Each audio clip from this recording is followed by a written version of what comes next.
Hey folks, it's Nick from TDC Moncton Cigar&Whiskey.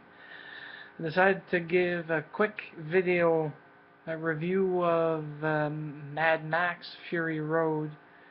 I have to say, first and foremost, before I go into any formalities or any criticisms, I have to say that the movie itself boasts an incredible cast. Even better, it boasts an incredible list of cars. The creations were just stupendous. And there's this particular character which is hooked to this gigantic rig with a heavy metal guitar. You'll have to see it to believe it, and you'll absolutely enjoy the characters that were thrown together.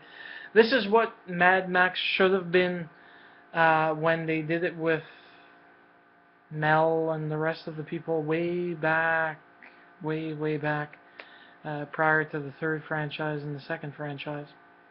This is kind of a fourth franchise, although it feels like it might be a complete remake. Even if they're calling it Mad Max Fury Road, basically the details around the film itself is that they wanted to actually redo it by using what they had without having to rely heavily on CGI. Oh God, did they ever not rely heavily on CGI? There were bits and pieces that needed CGI to make it believable, but just enough. And even better, they shot it in real 3D, which means that they actually use the 3D effects to their maximum advantage without superfluous use. Here you'll enjoy the 3D, and it's actually worth the extra ticket price to be able to see it in 3D versus 2D. The list inside the actual film for people who participated, actually, the list of mechanical creations, props, sets, and whatnot, all those were much more in detail in the list. It was like yay big compared to the CGI crew, which was relegated to maybe like this. So, I want to give a shout out to Melissa Jaffer. Her character as the Keeper of the Seeds is actually quite fun. And I've seen her before in other films, and her character is actually kind of the lead mother of the Vuvolini, if I remember correctly. Yeah, the Vuvolini. Pardon me, I'm going to be looking down to my iPad so I can actually give you notes. Tom Hardy plays Max Rokatansky. He actually did the role well. In fact, his speaking role compared to Charlize Theron, who played Imperator Furiosa, is actually less than what I was expecting. And in fact, it didn't take away from the movie. It actually added mystique about the character and who he is. It starts off on a huge note. The fact that they actually also use Nicholas Hoult as one of the main supporting characters, and the main bad guy who comes back from the first film to this one, Hugh Burn, and I know I probably destroyed his name, as Morton Joe, was just amazing.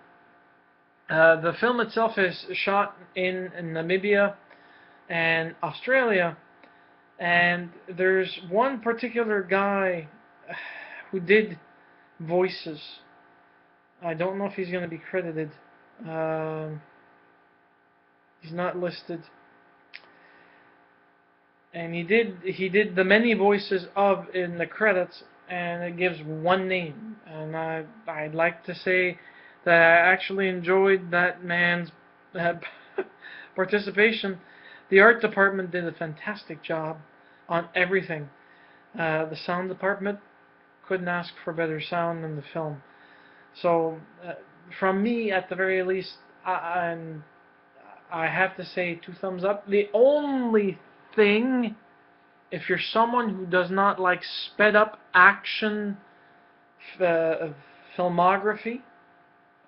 Filmography. No, that doesn't sound right. But anyways, um, if you're not one that actually enjoys this for sped up action, where that's about the only thing. You do get to see it often in the first bits, and I'm not a big fan of it because as soon as I see it, I know that that's what's happening, and it detracts my pleasure. I'm suddenly thinking about why didn't they actually invest money in training them or filming it at regular speed? Like, I don't know why. It might have been to throw in the effect of desperate, struggling, fighting. I don't know.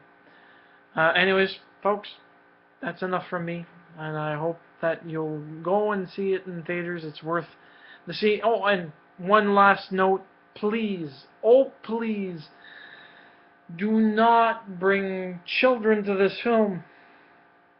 I don't have the official rating, but I'm pretty sure that children under the age of 10 shouldn't have been in that theater, and there were at least 2 or 3 couples that brought children that sounded like they were between 7, 8, and 9.